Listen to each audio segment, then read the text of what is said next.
আপোনালোকক স্বাগতম জনাইছোঁ। আমি এটা গুৰুত্বপূৰ্ণ বিষয় আজি আপোনালোকৰ সন্মুখত উপস্থাপন কৰিব খুজিছোঁ আৰু মই যি কথা ক'ম দায়িত্ব সহকাৰে কৈছোঁ। বৰ্তমান চৰকাৰখন সাংঘাতিক ধৰণৰ দেউলীয়া অৱস্থালৈ গৈছে। চৰকাৰৰ হিচাপ নিকাচৰ এটা খতীয়া ইতিমধ্যে আমি উলিয়াইছোঁ যে চৰকাৰখনে এনেকুৱা অৱস্থা হৈছে যে নৱেম্বৰ মাহৰ শেষলৈকে, আমি ডিচেম্বৰটো হিচাপ কৰা নাই, চৰকাৰে মাত্ৰ 43% বাজেটত নিৰ্ধাৰিত পুঁজি ব্যয় কৰিব পাৰিছে। 1,41,589.22 কোটি টকাৰ যি বাজেট দাখিল কৰিছিলে, সেই বাজেটত এতিয়ালৈকে দৰমহা, পেঞ্চন, ঋণ, সুদ আদিত ৰাজহ শিতানত ব্যয় কৰিছে 50,120.68 কোটি টকা। অৰ্থাৎ 43% ধন এতিয়ালৈকে ব্যয় হৈছে আৰু 3 মাহ আছে। এই 3 মাহত বাজেটৰ সম্পূৰ্ণ ধন ব্যয় নহ'ব বুলি আমি আশংকা কৰা হৈছে। আৰু দ্বিতীয় কথাটো হ'ল যে মূলধনী শিতানত, যে ৰাজহ আৰু কেপিটেল মূলধনী শিতানত যি ধৰণৰ পুঁজি ব্যয় কৰিব লাগিছিলে, অৰ্থাৎ উন্নয়নমূলক যি পুঁজি ব্যয় কৰিব লাগিছিলে, সেই পুঁজি ব্যয়ৰ পৰিমাণ মাত্ৰ 11%। গতিকে ইয়াৰ পৰাই গম পোৱা গৈছে যে চৰকাৰখনে মূলধনী শিতানত ব্যয় কৰিছে 11,452.34 কোটি টকা। অৰ্থাৎ গোটেই বছৰটোত চৰকাৰে 11,452.34 কোটি টকাৰহে উন্নয়নমূলক কাম কাজ কৰিছে। বাকী চৰকাৰে ঋণ লৈছে আৰু ঋণৰ পৰিমাণ আপোনালোকে যদি শুনে 1,41,000 কোটি টকা ইতিমধ্যে ঋণ লৈছে আৰু ঋণ আৰু বাজেটত নিৰ্ধাৰিত পুঁজিৰ পৰিমাণ প্ৰায় সমান হৈ গৈছে। ডাবল ইঞ্জিন বুলি কোৱা চৰকাৰখন এতিয়া এনেকুৱা অৱস্থাত হৈছে, অভাৰ ড্ৰাফ্টত চলিব লগা পৰিস্থিতি এটালৈ গৈছে। আশংকা কৰা হৈছে যে জানুৱাৰী মাহৰ পৰা চৰকাৰে হয়তো দৰমহা আৰু পেঞ্চন দিব নোৱাৰিব। আমি আশা কৰিছোঁ যে চৰকাৰে এই দুৰৱস্থা নোহোৱা কৰক আৰু ৰাজ্য চৰকাৰৰ তৰফৰ পৰা মাত্ৰ 24-ৰ পৰা 25% পুঁজি ৰাজহ আহৰণ হয়। 35 লাখমান টকাহে ৰাজ্য চৰকাৰৰ পৰা আহে, কিন্তু আমাৰ সামগ্ৰিকভাৱে বাজেটত ধৰা হৈছিলে 1,41,352 কোটি টকা। এতিয়া কেন্দ্ৰীয় চৰকাৰে ৰাজ্য চৰকাৰক পুঁজি আবণ্টন দিয়া নাই। আমি দাবী জনাইছোঁ, ডাবল ইঞ্জিন চৰকাৰ বুলি কোৱা চৰকাৰখনে কেন্দ্ৰীয় চৰকাৰে যিহেতু ৰাজ্য চৰকাৰক পুঁজি আবণ্টন দিয়া নাই, গতিকে অসম চৰকাৰৰ অৱস্থা সাংঘাতিক ধৰণৰ বেয়া হ'বলৈ গৈ আছে। আমি অসম চৰকাৰৰ অৱস্থা ইমানেই বেয়া হৈছে যে টেট শিক্ষকসকলক আপোনালোকে শুনি খুব দুখ পাব যে প্ৰায় 35,500 টেট শিক্ষকৰ দৰমহা এতিয়া কৰ্তন কৰিব গৈছে। তেওঁলোকক মুখ্যমন্ত্ৰীয়ে শেহতীয়াভাৱে 7 ডিচেম্বৰত মাতি আনিছে টেট শিক্ষকসকলক। মাতি আনি তেওঁলোকক কৈছে 2012 চনত যি টেট শিক্ষকৰ নিযুক্তি হৈছিলে, তেওঁলোকক কৈছে যে আপোনালোকে 2024 এপ্ৰিল মাহৰ পৰা আপোনালোকক নতুন নিযুক্তি ব্যৱস্থা কৰা হ'ব আৰু সেই নিযুক্তি যদি হয় তেতিয়াহ'লে 2024 এপ্ৰিলৰ পৰা তেওঁলোকৰ দৰমহাৰ নিৰিখ আৰপি অনুসৰি নিৰ্ধাৰণ হ'ব আৰু তেতিয়াই 45,000 টকা বৰ্তমান দৰমহা পাই থকা এজন টেট শিক্ষকৰ দৰমহা হ'ব 30,000 টকা, অৰ্থাৎ 15,000 টকা। যোৱা 15,000 টকাকৈ তেওঁলোকৰ টেট শিক্ষকসকলৰ লছ হ'ব। অৰ্থাৎ 10 বছৰৰ ইনক্ৰিমেণ্ট, 10টা ইনক্ৰিমেণ্ট তেওঁলোকৰ কৰ্তন হ'ব। 2009 চনৰ যি শিক্ষাৰ অধিকাৰ আইন, সেই শিক্ষাৰ অধিকাৰ আইনৰ অধীনত 2012 চনত প্ৰায় 35,500 টেট শিক্ষকক চৰকাৰে নিযুক্তি দিছিলে আৰু 2013 চনৰ 29 মে'ৰ পৰা আৰপি অনুযায়ী এই শিক্ষকসকলক দৰমহা দিয়া হৈছিলে। এতিয়া এই শিক্ষকসকলক কোৱা হৈছে যে আপোনালোকৰ চাকৰি যদি নিয়মীয়া কৰিব লাগে তেতিয়াহ'লে আপোনালোকে 2024 এপ্ৰিল মাহৰ পৰা আপোনালোকৰ চাকৰি নিয়মীয়া হ'ব আৰু তেতিয়া আপোনালোকে নতুন নিযুক্তি দেখুওৱা হ'ব। অৰ্থাৎ ৰাজ্য চৰকাৰৰ বিধি ব্যৱস্থা মতে, আৰপি মতে সংশোধিত দৰমহা আৰু ইনক্ৰিমেণ্ট লৈ যোৱা 11 বছৰে কাম কৰি থকা টেট শিক্ষকসকলক 35,500 হ'ল আপোনাৰ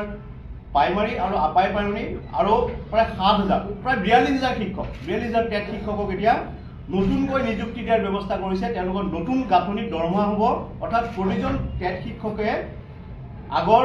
10 বছৰৰ যি ইনক্ৰিমেণ্ট আছিলে সেই 10টা ইনক্ৰিমেণ্ট তেওঁলোকৰ কৰ্তন হ'ব। আৰু মুখ্যমন্ত্ৰীক ইয়াৰ বিৰোধিতা কৰিছিলে শিক্ষকসকলে। মুখ্যমন্ত্ৰীক বিৰোধিতা কৰাৰ লগে লগে শিক্ষকসকলে জনোৱা মতে, শিক্ষক সমাজে জনোৱা মতে তেওঁলোকে বেয়া ব্যৱহাৰ কৰিছিল। মুখ্যমন্ত্ৰী আছিলে, শিক্ষামন্ত্ৰী আছিলে, শিক্ষা উপদেষ্টা আছিলে আৰু শিক্ষকসকলক দুৰ্ব্যৱহাৰ কৰা বুলি তেওঁলোকে অভিযোগ উত্থাপন হৈছে আৰু যাৰ বাবে এই শিক্ষকসকলে, টেট শিক্ষকসকলে প্ৰধানমন্ত্ৰীলৈ 35,500 টেট শিক্ষকে, আপাৰ আৰু লোৱাৰ প্ৰাইমাৰী স্কুলৰ টেট শিক্ষকে প্ৰধানমন্ত্ৰীলৈ একোখনকৈ চিঠি লিখিব। তেওঁলোকৰ দুৰৱস্থাৰ কথা তেওঁলোকে চিঠি লিখাৰ কথা আমাক জনাইছে আৰু তেওঁলোকৰ 10টা ইনক্ৰিমেণ্ট যিহেতু বন্ধ হৈ যাব, গতিকে তেওঁলোকৰ যি ইতিমধ্যে শিক্ষক হিচাপে তেওঁলোকে বহুতেই তেওঁলোকৰ সংসাৰ বঢ়াইছে, তেওঁলোকৰ নিজৰ পৰিকল্পনা আৰম্ভ কৰিছে। গতিকে এই শিক্ষকসকলৰ অৱস্থা কি হ'ব যে 35,500 আপাৰ আৰু লোৱাৰ প্ৰাইমাৰী আৰু প্ৰায় 10,000 আপোনাৰ উচ্চ মাধ্যমিকৰ যি টেট শিক্ষক আছিলে তেওঁলোকক এতিয়া নতুনকৈ নিযুক্তি দিয়াৰ কাৰণে চৰকাৰে যি ব্যৱস্থা কৰিছে ইয়াৰ আমি তীব্ৰ বিৰোধিতা কৰিছোঁ আৰু আমি কৈছোঁ যে ডাবল ইঞ্জিন চৰকাৰ বুলি কয় চৰকাৰৰ আপোনাৰ হিতাধিকাৰী সৃষ্টি কৰা এখন চৰকাৰ এই চৰকাৰে এই শিক্ষকসকলক দৰমহা কৰ্তন কৰিব বিচৰা অন্যতম কাৰণটোৱে হ'ল চৰকাৰৰ হাতত পুঁজিৰ অভাৱ আৰু আমি অভাৰ ড্ৰাফ্টত চলিব লগা পৰ্যায়লৈ গৈছে চৰকাৰে দিয়া আৰু উল্লেখনীয় কথাটো হ'ল যে চৰকাৰে যি ৰাজহ শিতানৰ পুঁজি পেঞ্চন আৰু দৰমহাৰ নামত চৰকাৰে 50,120.68 কোটি টকা ব্যয় কৰাৰ বিপৰীতে চৰকাৰে উন্নয়নমূলক কাম কাজত মূলধনী ব্যয় মাত্ৰ ব্যয় কৰিছে 11,452.36 কোটি টকা এই কথা মই আপোনালোকক দায়িত্ব সহায় কৰি জনাইছোঁ আৰু চৰকাৰৰ যি হিচাপ নিকাচৰ খতিয়ান সেই চৰকাৰৰ খতিয়ান মই আপোনালোকক দিব পাৰিম লগতে টেট শিক্ষকসকলৰ যি দুৰৱস্থা সেই দুৰৱস্থাৰ বিষয়ে টেট শিক্ষকসকলক যি দৰমহা কৰ্তন কৰিব বিচাৰিছে তেওঁলোকে এখন মেমৰেণ্ডাম দিছে সেই মেমৰেণ্ডামৰ কপি মই আপোনালোকক দিব পাৰিম আৰু চৰকাৰখনে কিয় এনেধৰণৰ ব্যৱস্থা কৰি আছে মুখ্যমন্ত্ৰীয়ে কিয় এনেধৰণৰ ব্যৱস্থা কৰি আছে সেই সন্দৰ্ভত আমাৰ ৰাতুল কলিতাই আপোনালোকক বিস্তাৰিতভাৱে ক'ব সন্মানীয় সাংবাদিক বন্ধুসকল আচলতে হিমন্ত বিশ্ব শৰ্মা ডাঙৰীয়াই তেখেতে আপোনালোকে জানে যে পাব্লিচিটিৰ দৌৰত তেখেতে দৌৰে TRPৰ নামত তেখেতে TRP ৰোগত তেখেতে আক্ৰান্ত হোৱাৰ দৰে এনেকুৱা এটা হৈছে যিজনে কেৱল নিজৰ মুখখন সদায় প্ৰচাৰ কৰাৰ বাবে তেখেতে যি ইচ্ছা সেই কৰি আছে কাৰণ আপোনালোকে চাওক কংগ্ৰেছৰ দিনত হোৱা চাকৰিখিনি তেখেতে নৎসাত কৰাৰ কাৰণে যাতে ভৱিষ্যত প্ৰজন্মই যাতে গম নাপায় যে কংগ্ৰেছে দিয়ে চাকৰি সেইকাৰণে তেওঁ এই চাকৰিকে বেলেগ তেখেতে নতুন নামকৰণে যাতে সেই নৎসাত কৰি তেওঁৰ নিজৰ নামত নিজৰ ফটো প্ৰচাৰৰ নামত নিজৰ আত্মপ্ৰচাৰৰ বাবে তেখেতে এই এটা মানে যিটো মানে কাৰ্যপন্থা হাতত লৈছে সঁচাকৈ নিন্দনীয় কাৰণ এনেকুৱা এগৰাকী প্ৰবঞ্চক আৰু সৰ্বকালৰ মিছলীয়া মুখ্যমন্ত্ৰী হয়তো অসমে কেতিয়াও দেখা নাছিল আৰু ভৱিষ্যতেও দেখা নাপায় এতিয়া আৰু হিমন্ত বিশ্ব শৰ্মা ডাঙৰীয়াৰ যিখন বিজেপি চৰকাৰ আছে এইখন আৰু নৰ্মেল চৰকাৰ হৈ থকা নাই এতিয়া Himanta and family private limited হৈ পৰিছে এক কোম্পানীৰ দৰে চলিছে এটা কোম্পানী যেনেকৈ চলে তেনেকৈ হিমন্ত বিশ্ব শৰ্মা ডাঙৰীয়াই চলিব ধৰিছে আৰু তেওঁলোকে যি চিঞৰি কয় বিজেপি যে ডাবল ইঞ্জিন চৰকাৰ double engine BJP double engine এতিয়া অসমৰ ইঞ্জিন বিকল হৈছে আৰু বিকল হোৱাৰ কাৰণে হিমন্ত বিশ্ব শৰ্মা ডাঙৰীয়াই তেওঁৰ নিজৰ বিফলতা ঢাকাৰ বাবে চৰকাৰৰ বিফলতা ঢাকিবৰ বাবে এইবিলাক নতুন পাব্লিচিটি স্থান কৰাৰ বাবে তেওঁলোকে উঠি পৰি লাগিছে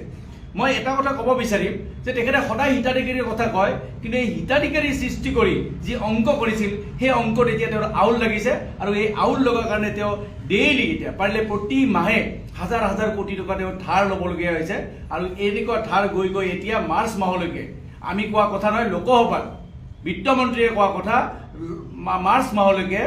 1.5 লাখ কোটি টকা ধাৰ ল'ব লাগিব অসমে যোৱা ছেপ্টেম্বৰ মাহত 2,000 কোটি টকাৰ ধাৰ লৈছিল অক্টোবৰ মাহত 1,500 কোটি টকা ধাৰ লৈছিল নৱেম্বৰত 1,000 কোটি ধাৰ লৈছে আৰু যোৱাকালি 1,000 কোটি টকা ধাৰ লোৱা সকলোৱে গম পাইছে গতিকে এতিয়া যদি আজি অসমত এটা নতুন শিশুও জন্ম হয় প্ৰায় শিশুটোৰ মূৰত প্ৰায় 42,000 টকাৰ ধাৰৰ বজালৈ এতিয়া জন্ম ল'বলগীয়া হৈছে মই হিমন্ত বিশ্ব শৰ্মা ডাঙৰীয়াক ক'ব খুজিছোঁ যদি সঁচাকৈ যদি অসমে এনেকৈ ধাৰ ল'বলগীয়া হৈছে তেতিয়াহ'লে আপুনি 1 ঘণ্টাৰ বাটত হেলিকপ্টাৰ উৰাই কিয় টকা খৰচ কৰি আছে আপোনালোকে 40 কোটি টকীয়া কিয় পেণ্ডেল সাজি লাখবিলাক কৰি আছে আপোনালোকে নিজৰ ফটোৰ বাবে হিমন্ত বিশ্ব শৰ্মা ডাঙৰীয়াই নিজৰ ফটো প্ৰচাৰৰ বাবে যোৱা 2 বছৰত প্ৰায় 1,32,000 কোটি টকা তেখেতে ৰাইজৰ ধন খৰচ কৰি আছে গতিকে যদি সঁচাকৈ চৰকাৰখন দেউলীয়া হৈছে বা চৰকাৰ চলিব পৰা অৱস্থাত নাই আপুনি হেলিকপ্টাৰত উঠা বন্ধ কৰক 40 কোটি টকীয়া যি পেণ্ডেল সাজি লাখবিলাক কৰিছে এইবিলাক বন্ধ কৰক আৰু আপোনাৰ যিটো ফটো প্ৰচাৰৰ বাবে যিটো আপোনালোকে খৰচ কৰিছে ৰাজহুৱা ধন খৰচ কৰিছে সেইবিলাক বন্ধ কৰক মই এটা কথা ক'ব বিচাৰোঁ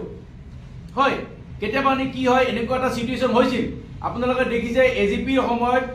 প্ৰফুল্ল মহন্ত ডাঙৰীয়া যেতিয়া মুখ্যমন্ত্ৰী আছিল সেই সময়ত অসমৰ চৰকাৰী কৰ্মচাৰীসকলক কিন্তু দৰমহা দিব পৰা অৱস্থাত নাছিল আৰু আজিৰ চৰকাৰখনে কিন্তু তেনেকুৱা এটা অৱস্থালৈ যাব খুজিছে আমি বিচাৰোঁ যাতে তেনেকুৱা অৱস্থাৰ পৰা যেনেকৈ নহওক চৰকাৰখন উদ্ধাৰ কৰিব লাগে আৰু এনেকুৱা ক্ষেত্ৰত বা ঋণ লোৱা ক্ষেত্ৰত তেখেতে সৰ্বদলীয় বৈঠক পাতি বা সেই বেলেগ দলৰ লগত আলোচনা কৰে নেকি কেতিয়াবা নে বিধানসভাত অনুমোদন লৈছে তেওঁ সেইবিলাক কথা তেওঁ স্পষ্ট কৰিব লাগিব নে ঋণৰ এই যে 1.5 লাখ কোটি টকা প্ৰায়